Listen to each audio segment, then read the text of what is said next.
여러분들과 반갑게 메리 크리스마스, 복된 성탄이 되시기를 바랍니다. 인사하십시오.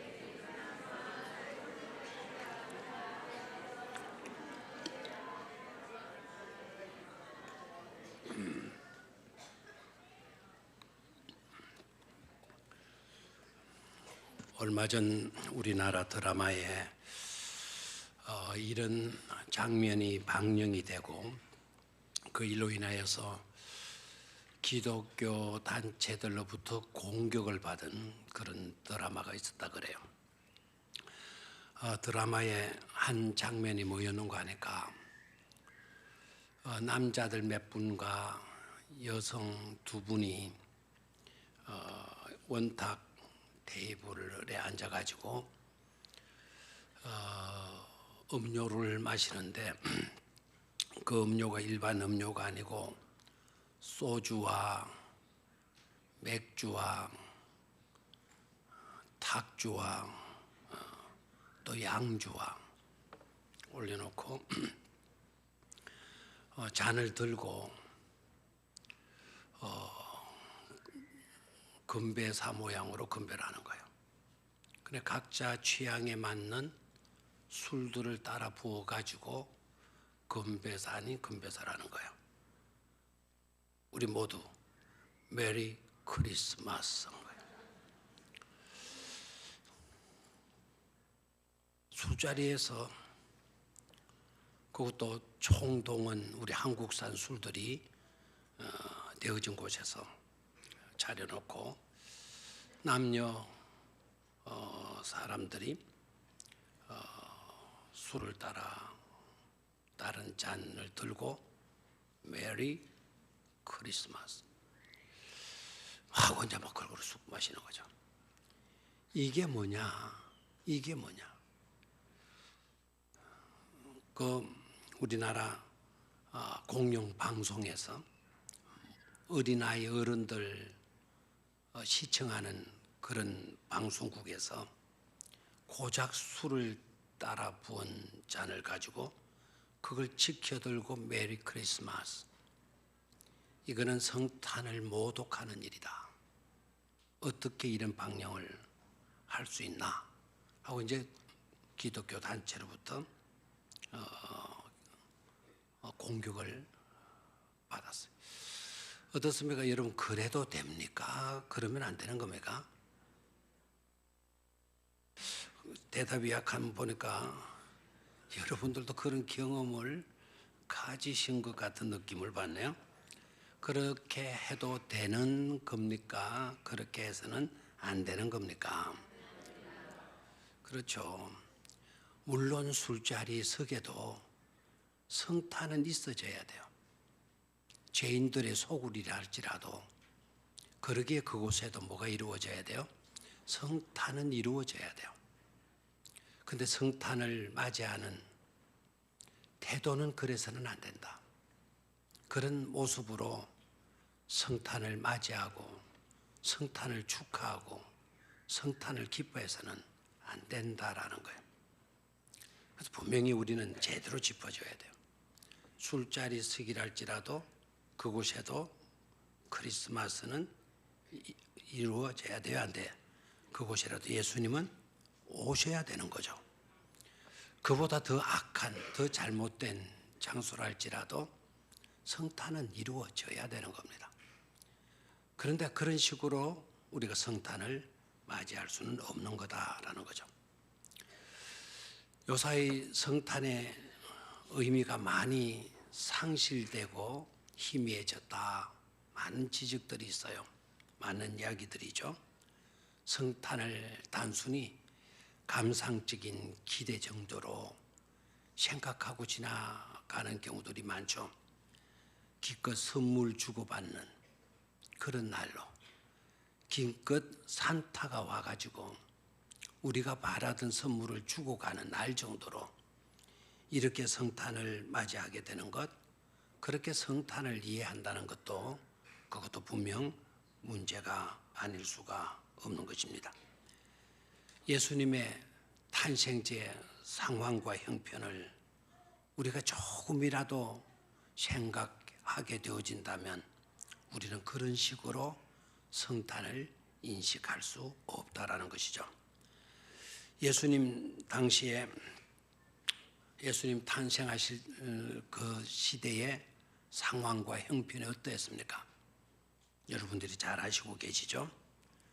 그때는 로마 전성 시대였어요. 로마가 천하를 통일하려고 하고 수많은 나라들을 정복을 했고, 그리고 수많은 나라들을 속국으로 삼았던 그런 시대였지 않습니까? 모든 길은 어디로 통한다? 로마로 통한다 할 만큼 로마가 그만큼 강대했고 막강한 힘을 가지고 있었던 거죠. 그리고 피로 전쟁으로 다른 나라들을 정복하고는 강압적인 힘으로 속국들을 지배하게 돼요. 그러니까 로마의 정복을 당한 나라들은 속국의 서러움 속에 나날들을 보낼 수밖에 없죠. 수많은 세금들, 조공들을 로마에 갖다 바쳐야 되는 거예요. 흉년 들었다고, 형편이 어렵다고 우리들의 형편을 감안해주고 로마가 세금을 거출해 가는 것은 아니거든요. 그러니까 로마 통치 시대 아래 있었던 유대 나라, 유대인들이기 때문에 늘 당시에 주권을 상실한 채 2급 인생들로, 2급 국가들로 서러움 속에 살아갈 수밖에 없었죠. 그리고 유대 문화 속에서 보게 되게 되면은요, 목자들은 최하류 계층의 사람들이에요. 자, 이미 로마의 유대 나라가 속국이 되어져 있었죠. 그 유대 나라 문화권 속에서 보게 되게 되면 들판에서 양을 치는 사람들은 하류 계층 사람들, 다시 말하면 별 볼 일 없는 사람들, 별 볼 일 없는 사람들의 계층에, 그들은 그런 계층의 사람들이었죠. 그러니까 그들이 겪는 서러움은 말도 못하게 되어지는 겁니다. 그런데 오늘 본문 속에서 보게 되니까 그런 최하류 계층인 그들에게, 최하류 계층인 그들에게 서러움과 고통과 괴로움의 나날을 보낼 수밖에 없는 그들에게 천사가 나타나서 성탄의 귀한 메시지를 들려주잖아요. 대상이 누구였어요? 저 부유층에 있는 사람들, 도회지에 있는 사람들, 권세를 가진 사람들, 인기를 누리고 있는 그런 사람들에게 천사가 나타나서 성탄의 메시지를 전해준 겁니까? 아니죠. 속국의 서러움의 나날을 보낼 수밖에 없는 속국의 나라 중에서도 사람 취급받지 못하는 들판에서 먹고 자고 양떼들만을 돌보는 그런 계층의 사람들에게 성탄의 메시지가 선포되어지고 있더라라는 것이죠. 천사가 나타나서 그런 하류 계층의 목자들에게 전해준 성탄 메시지의 내용이 바로 뭡니까? 지극히 높은 곳에서는 하나님께 영광이요, 땅에서는 기뻐하심을 입은 사람들 중에 평화로다. 그래서 땅에서는 기뻐하심을 입은 사람들 중에 평화로다. 그래서요, 이 귀한 메시지를 누구에게 선포해 주었다? 들판에 양을 치던 목자들에게 선포해 주었다. 그러면 들판에서 양을 치는 그 사람들, 자, 속국의 서름 속에 살죠. 속국 중에서도 최하류 계층의 참 서러움 속에 살아가는 그 목동들에게 이 메시지가 선포되어졌다라는 것은 그들은 놀라운 은혜를 입은 너무나도 복된 사람들이 되어진 것 아닙니까? 별 볼 일 없는 사람들에게 성탄은 별 볼 일 있는 사람으로 만들어 주신 사건이죠. 아멘입니까? 자, 그러면 좀 크게 좀 하면 안 좋아요? 별 볼 일 없는 사람들에게 성탄은, 주님의 나심은 별 볼 일 있는 인생으로 만들어 주신 사건이잖아요. 우리들에게도 그런 은택이 주어지게 되는 줄로 믿습니다. 고통과 서러움과 괴로움의 나날을 보내는 그들에게 평화, 성탄의 메시지가 선포되어진 겁니다. 큰 기쁨의 좋은 소식을, 온 백성에게 미칠 큰 기쁨의 좋은 소식을 누구에게 전하노라 그랬어요? 너희에게. 그 너희가 누구라고요? 목자들에게. 그것도 큰 기쁨의 좋은 소식, 그것도 온 백성들에게 미칠 큰 기쁨의 좋은 소식을 바로 너희에게 전하노라. 그 너희가 누구라고요? 목자이. 버림받은 사람, 별 볼 일 없는 그 인생들, 서러움 속에 고통과 괴로움에 나날을 보낼 수밖에 없는 그런 사람들에게 이 엄청난 성탄의 메시지가 주어진 것이다라는 거예요. 그런 입장에서 성탄을 보게 된다면 아무렇게나 아까 술잔이나 들고 메리 크리스마스 이런 식으로 성탄을 맞이할 수 있는 것이란 말입니까? 기껏 산타가 와가지고 선물 몇 개 주고 가는 그런 성탄으로 취급해도 되는 것입니까? 절대로 우리는 성탄을 그렇게 맞이해서는 안 될 줄로 믿습니다. 자, 그런데 문제는요, 2018년이 지나고 있는 오늘 이 자리, 지금의 성탄은 어떤가라는 겁니다. 우리는 여전히 난폭하고 무서운 세상을 살고 있어요. 로마 시대의 억압 정도가 아닙니다. 여러 가지 일들로 우리는 억압을 당하고 있고 어려움 속에 놓여서 정말 하류계층 마지못해 살아가는 그와 같은 삶을 살아가고 있지 않습니까? 지금까지 15,351개의 전쟁이 있었다 그래요. 영국의 역사학자들이 조사를 하고 연구를 해서 알아보니까 15,351개의 전쟁이 있었다 그러고 그 전쟁으로 인하여서 36억 명이 전사를 했다 그래요. 지금 현재 살고 있는 세계 인구가 70억 정도 된다고 보잖아요. 그 70억의 절반이 전쟁으로 이미 죽어갔다라는 거예요. 그리고 지금도 지구상에 42개, 42개의 전쟁이 지금 전쟁 중에 있다고 합니다. 왜 이럴까요? 평화에 관심이 없어서였겠습니까? 평화에 대해서 말하는 자들이 없었기 때문이었겠습니까? 평화에 대한 철학, 평화에 대한 희망이 없어서였겠습니까? 그런 것들은 아닙니다. 조지 부시 대통령이 자기가 재임 가운데 이라크 전쟁이 있어졌을 때 그 전쟁을 두고 조지 부시 대통령이 연설한 내용이에요. 그 연설 중에 이런 문구가 있었어요. 민주주의는 이 세상을 평화로 인도할 것이다. 민주주의는 이 세상을 평화로 인도할 것이다. 라는 연설을 하고 미국인들뿐만 아니라 전 세계 평화를 살아가는 사람들에게로부터 박수를 받은 구절이기도 해요. 그래서 어느 대학에는 부시의 이 연설문이 기재가 되고 이 연설문에 대해서 어떻게 생각하는가 논술을 하라고 하는 시험도 있었다 그래요. 민주주의는 이 세상을 평화로 인도할 것이다. 부시가 그런 연설을 해서 많은 찬사 박수를 받았는데 과연 민주주의가 이 세상을 평화로 지금 이끌어가고 있습니까? 러시아 공산주의 레온 트로츠키라고 하는 이 사람, 칼 막스의 아주 정통 이론가라고도 한다고 그래요. 이분은 이런 연설을 했어요. 공산혁명이 이 세계를 평화로 인도할 것이다. 부시는 민주주의가, 레온 트로츠키는 공산혁명이 이 세계를 평화로 인도할 것이다 라고 연설을 했었어요.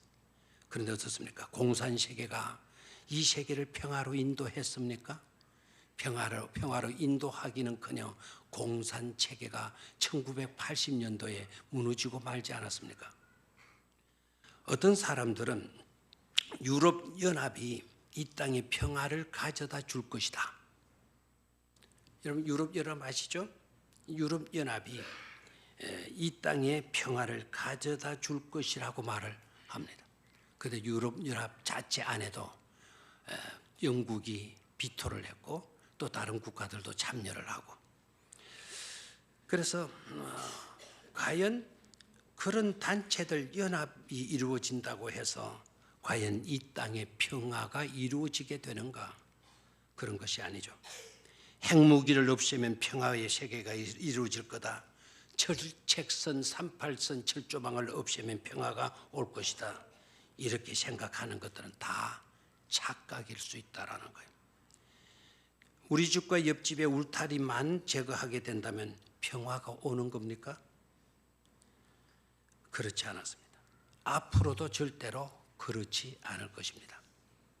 그러면 평화는 어떻게 이루어지게 되는가? 평화는 어떻게 이루어지는가? 해답은 간단해요. 누가 오셔야만 한다. 예수 그리스도가 오셔야만 한다. 지극히 높은 곳에서는 하나님께 영광이요, 땅에서는 하나님이 기뻐하신 사람들 중에 뭐라고요? 평화로다 그랬어요. 기뻐하는 사람들 중, 땅에서 기뻐하는 사람들 중에 뭐라다? 평화로다. 누가 오심으로 그렇게 되어진다라는 겁니까? 예수 그리스도가 오심으로 그렇게 되어진다라는 것 아닙니까? 그래서 성탄이 뭐냐? 성탄이 뭐냐? 성탄의 의미가 뭐냐? 우리 기독교인들마저도 우물증하고 의정증하게 그렇게 여겨서는 안 된다라는 거예요. 성탄은 온 인류에게 미칠 큰 기쁨의 소식으로 되어진 사건이다.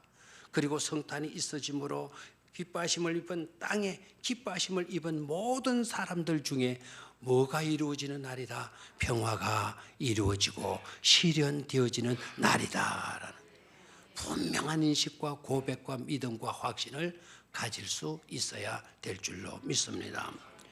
그렇다면 성탄은 이 땅의 평화와 어떤 관련이 있는가? 성탄과 이 땅의 평화는 어떤 관계가 있는 것인가?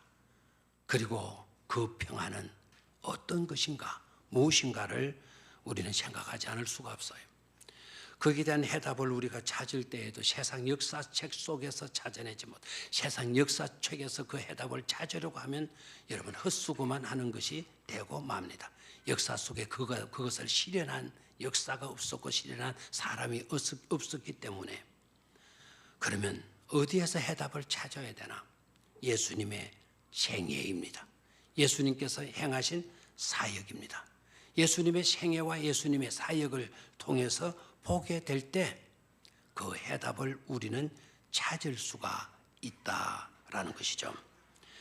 요한복음 14장 27절의 말씀을 우리 소리내어서 같이 읽어보도록 하겠습니다. 요한복음 14장 27절 시작.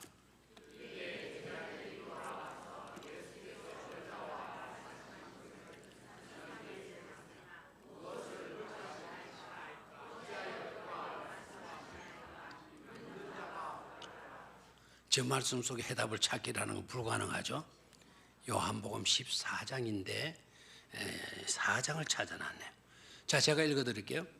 요한복음 14장 27절 평안을 너희에게 끼치노니 곧 나의 평안을 너희에게 주노라. 내가 너희에게 주는 것은 세상이 주는 것과 같지 아니하니라. 너희는 마음에 근심하지 말고 두려워하지도 말라. 한 번 더 읽어드릴게요. 평안을 너희에게 끼치노니, 예수님 말씀하시는 거예요. 평안을 너희에게 끼치노니 곧 나의 평안을 너희에게 주노라. 내가 너희에게 주는 것은 세상이 주는 것과 같지 아니하니라. 너희는 마음에 근심하지 말고 두려워하지도 말지니라 라고 말씀하십니다. 누가 평안을 끼쳐주고 누가 평안을 주신다고요? 예수님이 주신다라는 거예요. 그러니까 예수님 안에 평화에 대한 해답을 찾을 수가 있다라는 거예요. 평안을 너희에게 끼치노니 곧 나의 평안을 너희에게 주노라. 이 말씀을 하신 분이 바로 예수님이십니다. 주님께서 오셔서 하신 일이 뭐냐? 우리에게 평화를 끼치고 우리에게 주님이 가지셨던 그 평안을 우리에게 주신다라는 거죠. 주님께서 오셔서 끼치고 주셔야만 되는 것, 오시지 않으면 되지 않는 것, 해결될 수 없는 것, 그게 바로 뭐냐면 평화이다라는 거예요. 평화이다. 그리고 그 평화는 세상이 주는 것과 뭐하지 않다? 같지 않다. 세상이 주는 평안과는 다르다라는 거예요. 그리고 주님께서 하신 말씀이 너희는 마음에 근심하지 말고 두려워하지 말라. 이렇게 말씀을 하죠. 시간이 없기 때문에 이 말씀을, 이 구절을 두고 가만히 묵상하면 놀라운 은혜가 이 속에 들어있는 것을 보게 되죠. 자, 여기에 두 가지 평안이 나와요. 대조되는 두 가지 평안이 나오죠. 첫 번째는 누가 주는 평안, 세상이 주는 평안이 있고, 대조적으로 또 하나의 평안이 있죠. 그 평안은 누가 주시는 거죠? 주님이 주시는 평안. 자, 두 가지 평안이 있어요. 하나는 누가 주시고, 세상이 주시고 가니까 좀 안 맞네. 누가 주고 세상이 주는 평안. 하나는 누가 주시는 평안, 예수님이 주시는 평안. 두 가지로 말씀되고 있어요. 그리고 그 두 가지는 같다 그랬어요? 다르다 그랬어요? 평안은 똑같은 거야. 그게 그거고 그게 그거야. 이렇습니까? 아니면 다르다는 겁니까? 다르다는 거, 차이가 있다라는 거예요. 자, 그러면 세상이 주는 평안과 주님이 주는 평안은 어떤 차이가 있는 것일까요? 세상이 주는 평안은 외적 요인으로 말미암는 평안입니다. 내 형편이 잘 되었어요. 거기에서 오는 평안.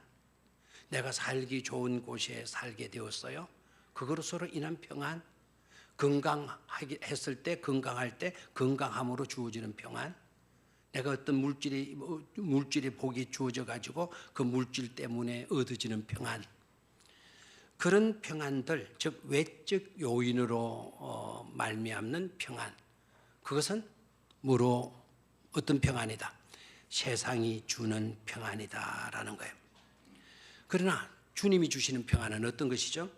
주님이 주시는 평안은 내적인 요인으로 말미암은 뭐다? 평안이다라는 거예요. 외부 환경과 어떤 조건들, 형편들 그런 것 때문이 아니고 내 내면 속에서 일어나는 평안이라는 거예요.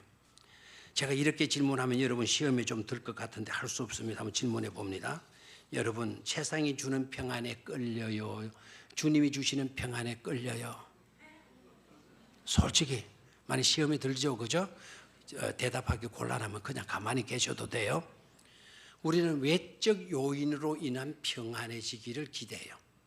환경이 좋아졌으면, 건강이 좋아졌으면, 살기가 좀 나아졌으면, 장사가 좀 잘 되었으면, 우리 회사, 내가 들어가는 회사가 좀 더 잘 되었으면 좋겠다, 평안하겠다라는 그런 평안을 가지죠. 외적 요인으로 인한 평안이에요. 그게 우리가 많이 쏠리고 있어요. 그만큼 우리가 궁색하다는 거죠. 그만큼 우리가 어렵다라는 거예요. 그만큼 우리는 연약하다라는 거예요. 세상이 주는 평안에 끌린다라는 거는. 그런데 그런 평안들은 영원히 지속돼요? 지속되지 못해요? 지속되지 못해요. 주어졌던 건강이 늘 있는 겁니까? 주어졌던 외부 환경이 늘 그렇게 고정적으로 그렇게 있는 겁니까? 세상 환경은 날마다 변하잖아요. 시시때때로 변하잖아요. 시시때때로. 그래 외부적으로 주어지는 평안이 끌리긴 하지만 그러나 그것은 한시적이다라는 거예요. 한때 주어지는 평안이에요. 그러나 주님이 주시는 평안, 쉽게 마음이 끌리지 않을 것 같은 평안인데요. 가만히 생각해 보면 이 평안이 너무나도 귀중하고 가치 있는 평안이다라는 것을 깨닫게 돼요. 이것은 어떤 요인으로 주어지는 것이다? 내적 요인으로 주어지는 평안이다 그랬죠. 사회 구조 때문이 아니에요. 환경 때문이 아니에요. 예부적인 어떤 조건과 형편 때문이 아니라는 거예요. 마음속에 이루어지는 평안이에요. 이 평안은 누구도 뺏어갈 수 없는 평안이에요. 외적 환경이 어떠하더라도 거기에 상관하지 않아요. 거기에 좌지우지하는 것이 아니에요. 예부 환경이 좋을 때에도 예부 환경이 나빠졌을 때에도 내 마음 평안해. 내 마음 평안해. 아멘입니까? 창밖에는 폭우가 쏟아지고 바다에는 휘영찬란 넘실거리는 파도가 출렁거린다 할지라도 내 마음 말다고요? 평안해. 아멘입니까? 그런 모습을 단적으로 우리에게 잘 나타내 보여주신 분이 바로 누구였죠? 예수 그리스도였잖아요. 배가 출렁일 때, 배가 막 파도가 출렁이고 배가 뒤집어지려고 할 때 또 우리 주님은 고무래를 베게 하시고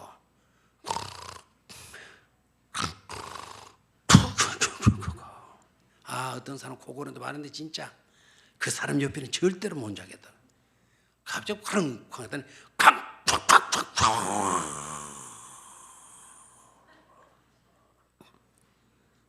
저야 이제 우리가 긴장해요.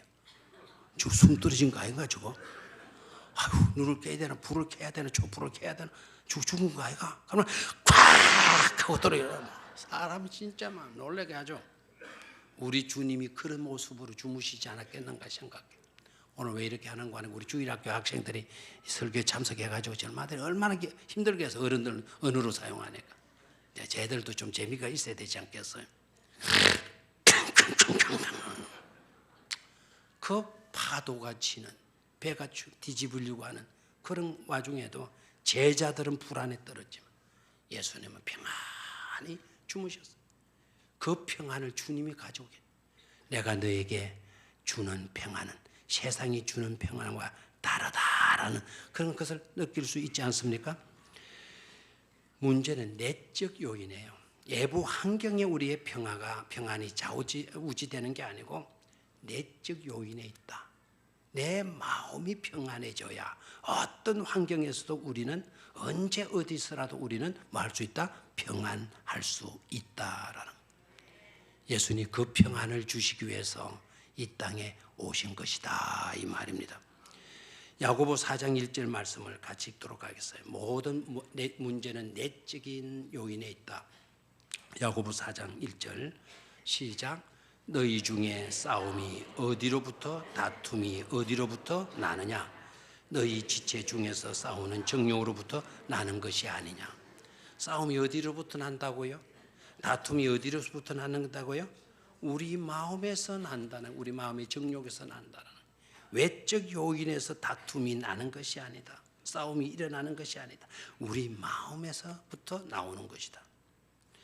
우리 안에 있는 뭔가가 고장이 났기 때문에 갈등이 일어나고 테러가 있고 살인이 있고 도둑이 일어나고 하게 된다는 거죠. 어느 분이 중학교 3학년 교실에 들어가서 중학교 3학년 아이들에게 물었어요. 시험하는 건데요. 신문지를 들고 그날따라 그 신문 보도 내용이 막 사건들로 얼룩져 있는 그런 신문을 들고 가서 그 학생들에게 그 신문을 보여주고는 너희들 어떠냐? 너희들이 책임은 아니다 이거. 너희들 때문은 아니지만 다 너희들 부모 너희들 조상들 때문에 비롯된 건데 이런 세상이 마음에 드냐? 아이들에게 물었더니 아이들이 대답합니다. 싫습니다. 고개를 젓어요. 왜 이런 사건과 사고가 있다고 생각하냐? 왜 이런 사건 사고들이 계속 이렇게 나고 있는 거지? 그러니까 아이들이 막 똑똑한 척하면 자기가 똑똑한 척하면서 이제 대답을 하기 시작하는 거예요. 욕심 때문이요. 어떤 아이는 프라이드, 교만 때문이요. 어떤 은 젤러스, 질투 때문이요. 어떤 사람은 셀피시, 이기심 때문이요. 아이들이 막 쭉. 그런 선생님이 들어갔던 선생님이 그래 맞다. 욕심. 그다음에 질투, 교만. 순서는 안 중요해요. 교만, 질투, 또 뭐라고요? 시기심 이런 것들. 그래서 쭉 이기심이다. 그래서 성령님이 다이다 쭉 쓸 대로 그것들이 너희들이 다니는 학교 안에는 없냐? 이런 것들이 너희들 그 학교 안에는 없냐? 있어요. 우리 교회 개똥개가 그래요. 개똥개 시기심이 많다는 거예요. 지밖에 모른다라는 거예요. 그래? 그러면 너희 가정에는 없냐? 이런 것들이. 그래, 하나이가 우리 할머니한테 그런 게 있어요. 어머니들, 저 할머니. 그러면 너희에게는 그런 요소가 없냐? 너희들 안에는, 너희 속에는 그런 것이 없냐? 그러니까 아무도 대답이 없다라는 거예요. 자기 안에도 있다라는 거죠. 그러면 보자. 네 안에 있는 그것 때문에 네 가정에 문제가 있을 수 있구나. 네 가정의 문제가 학교의 가정 문제 때문에 학교에 문제가 있게 되는구나. 될 수도 있는 거구나. 학교의 문제 때문에 이 사회가 문제가 있게 되는 것일 수도 있겠구나. 하고 보면 자기 문제, 내 안에 결국 나의 문제 때문이라는 거죠. 그렇다면 어떻게 세상을 바로 잡을 수 있을까? 이 세상을 바로 잡으자. 세상을 변화시킨다. 이런 친구 치고 제대로 해낸 사람 아무도 못 봤어. 세상을 바꾸려고 하지 말고 먼저 누구부터 바꿔라. 나부터 바꿔라는 거예요. 나를 바로 잡는 방법을 찾으면 되는 거죠. 성경이 정확하게 그 사실을 우리에게 말씀하고 있잖아요. 예수님은 말씀하셔요. 내가 너희에게 주는 것은 세상이 주는 것과 같지 않다. 너희는 마음에 근심하지 말라. 두려워하지 말라. 근심하지 말고 두려워하지 말고 무서워하지 말라라고 이렇게 말씀하시는 것 속에는 근심할 일이 있다는 겁니까? 없다라는 겁니까? 있으니까 근심하지 말라라고 말씀하죠. 걱정하지 말라라고 말씀하셨다면 걱정할 일이 있다는 말입니까? 없단 말입니까? 걱정할 수 있는 일들이 있기 때문에 걱정하지 말라고 하시는 것 아닙니까? 우리가 살고 있는 세상이 그러한 세상이라는 거죠. 그런 세상에 우리 주님께서 오셔서 하신 일이 뭐냐? 요한복음 16장 33절에 자, 다 같이 요한복음 16장 33절을 같이 읽도록 하겠습니다. 시작. 이것을 너희에게 이르는 것은 너희로 내 안에서 평안을 누리게 함이라. 세상에서는 너희가 환난을 당하나 내가 세상을 이기었노라. 아멘. 이것을 너희에게 말하는 것은 너희로 주님 안에서 내 안에서 평안을 마게 하리라 누리게 하려 함이라. 시작. 평안을 누리게 하려 함이라. 세상에서 너희가 어려움 당해 어려움이 끊일 날이 없어. 그래서 환경 때문에는 세상이 주는 평안 제대로 누릴 수가 없다. 평안을 제대로 누릴 수가 없다. 내가 세상을 이기지 않았느냐. 그러니 내 안에서 뭐를 누리도록 해라. 평안을 누리도록 하라라는 말씀이죠. 아멘입니까? 해답은 누구 안에서? 주님 안에서. 누구 안에서? 주님 안에서. 뭐를 누리게 된다? 평안을 누리게 된다라는. 그러기 때문에 그러시기 위해서 예수님이 육신을 입으시고 이 땅에 태어나 주신 줄로 믿습니다. 그것 때문에. 그리고 그것 때문에 육신을 입으시고 이 땅에 오신 바로 이 날이 무슨 날이 되는 거다? 성탄이 되는 것이다 라는 거예요. 아멘입니까? 자, 그러면 하나님이 주시는 평강, 성탄이 우리에게 주시는 안겨주는 평안은 어떤 평안이냐? 자, 주님이 주시는 평강이라 그랬죠? 자, 그 평강은 시간에 걸쳐서 두 가지로 정리합니다. 하나는 하나님과 함께하는 평안이에요. 다 같이 시작. 하나님과 함께하는 평안. 한 번 더 시작. 하나님과 함께하는 평안. 한 번 더 하는 것이 좋겠죠? 하나님과 함께하는. 두 번째는 하나님의 평안이에요. 시작. 하나님의 평안. 자, 차이가 있어요. 하나님과 함께하는 평안과 하나님이 가지셨던 하나님의 소유의 평안이 있다라는 거예요. 자, 그러면 하나님과 함께하는 평안은 뭐냐? 하나님과 함께함으로 주어지는 평안. 하나님과 함께하지 못하는 거 의식함이에요. 그건 죄 때문이죠. 그렇죠? 하나님과 함께하는 데서 오는 평안이라고 하는 것은 예수님의 사유, 제 사유, 죄를 용서하여 주심, 하나님의 사랑, 하나님과 가까이요, 하나님이 주시는 보호, 하나님이 주시는 지켜주심, 함께함으로 내가 힘이 되고 기쁨이 되고 행복이 되고 안전이 되는 그런 평안. 아멘입니까? 하나님이 주시는, 우리에게 주시는 평안, 뭐 어떤 평안이다? 하나님과 함께하는 평안이다라는. 여러분, 하나님과 함께하는 평안은 그냥 이루어지는 게 아니에요. 쉽게 이루어지는 게 아니에요. 그냥 같이 하면 이루어지는 평안이 아니에요. 내가 죽을 죄인이에요. 근데 하나님과 같이 제 문제를 안고 그대로 가지고 있으면서 하나님과 같이 계신 우리가 함께한다? 이거는 불안이고 두려움이고 고통이고 해요. 그러나 내 제 문제가 깨끗이 치유되고 해결되어졌을 때, 용서되고 거듭나서 이제는 성령의 인침을 받은 내가 되어지고 그런 내가 하나님과 함께한다라는 거, 이건 놀라운 은혜요, 기쁨이요, 평안이요, 행복이 되어질 수가 있는 줄로 믿습니다. 하나님과 함께하는 평안 얼마나 감사해요. 두 번째로 하나님의 평안이 있어요. 하나님의 평안. 하나님의 평안은 뭐냐? 곧 예수 그리스도예요. 아멘입니까? 하나님의 평안은 누구라고요? 곧 예수 그리스도. 하나님께서 우리에게 평안을 준다, 예수님께서 우리에게 평안을 준다, 나의 평안을 준다, 그것 자체가 바로 하나님의 평안이라는 거예요. 이 평안은 우리에게 주시는 제 사유함의 평안, 십자가의 보혈의 피를 흘려주심으로 이루어주시는 그런 기쁨과 평안을 만끽하는 그런 요소가 되어지는 것이죠. 세상이 필요한 것은 여러분 철학자가 아니에요. 세상이 필요한 것은 세상 권세자가 아닙니다. 우리가 살고 있는 이 세상이 필요한 것은 재벌가도 아닙니다. 세상이 필요한 것은 오직 누구밖에 없다? 예수 그리스도밖에 없어요. 성탄은 바로 그 예수 그리스도를 하나님께서 우리에게 내어 주신 날이에요. 그래서 땅에서 기뻐하심을 입은 사람들 중에 뭐라고요? 평화로다.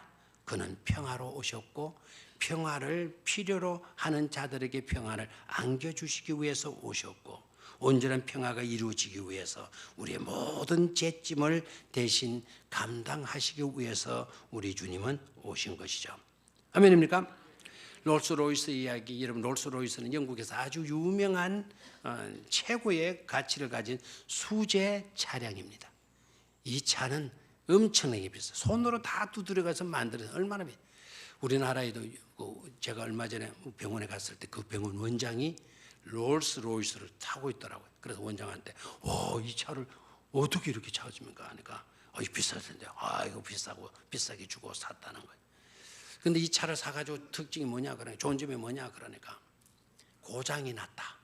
고장이 나면 그 차는 일반 수리센터로 우리 K마이스터한테 안 간다는 거예요. 어디로 가는 거 하니까 바로 롤스로이스 본사로 연락한대. 그러면 롤스로이스 본사 영국에서 수리공이 온대 비행기 타고 두 사람 다 와서 고쳐준대요. 그래서 미국에서 롤스로이스를 타시는 어떤 분이 휴가철에 차를 몰고 갔다가 고장이 나버려요. 롤스로이스 차. 그래서 영국 본사에 전화를 했어. 그래서 전화를 했더니 직원을 보내겠다고. 직원 둘이 급히 비행기 타가지고 왔더래. 그리고 수리를 하는 거 보고 자기는 휴가를 즐기고 있었는데 휴가 중에도 이 사람이 굉장히 걱정이 되더래. 야, 수리비가 얼마나 나올까? 저 비행기를 타고 저렇게 와가지고 수리까지 하고 여기서 묵고 가면서 호텔에 묵고 가면서 내 차를 수리하면 나중에 얼마나 될까? 근데 나중에 계산서 보면 될 건데 이 휴가 그게 신경이 쓰이는 휴가가 제대로 안 되니까 성질이 급해 영국 본사에 다시 물었던 거예요. 영국 본사에 전화 보니까 이 차 수리가 고장이 뭐냐는 거. 그래서 수리비는 저 얼마 정도 되느냐고 빨리 좀 알려달라고. 그래 내가 좀 평안하게 일하고 있다고. 본사에서 딱 하는 말이 그 차를 점검한 결과 아무런 문제가 없는 것으로 판명되었습니다. 다시 말해 지불할 돈이 하나도 없는 것으로 판명됐다. 그 이야기가 남의 이야기입니까? 우리가 고장났다고 하나님은 예수를 보내셨어요. 수리비가 얼마나고 치료비가 얼마고 재용산비가 얼마냐? 우리가 궁금해서 물었어요. 그랬더니 다 공짜다라는 거예요. 누가 대신 감당해 주셨어요? 하나님, 예수님이 다 감당해 주셨어요. 예수님이 우리의 모든 치료비 자꾸 치료는 뭐라 그래? 수리비, 치료비, 수리비 다 누가 부담해 주셨어요? 하나님, 예수 그리스도가. 아멘입니까? 그래서 골로새서 1장 20절 같이 읽습니다. 시작. 골로새서 1장 20절 시작. 그의 십자가의 피로 화평을 이루었습니다. 다시 한번 저기까지. 그의 십자가의 피로 화평을 이루사. 계속 만물고 땅에 있는 것들이나 하늘에 있는 것들이 그로 말미암아 자기와 화목하게 되기를 마음이었으며 기뻐하심이라. 십자가의 피로 화평을 이루셨다 그랬어요. 그로 말미암아 자기와 화목하게 되기를 마심이라 기뻐하심이니라 그랬어요. 땅에 있는 것들이나 하늘에 있는 것들이 다 예수님으로 말미암아 자기와 화목하게 되기를 마음이라 기뻐하심이니라. 결론 맺습니다. 골로새서 3장 15절 말씀 읽고 결론 맺습니다. 시작. 그리스도의 평강이 너희 마음을 주장하게 하라. 너희는 평강을 위하여 한 몸으로 부르심을 받아라. 너희는 또한 감사하는 자가 되라.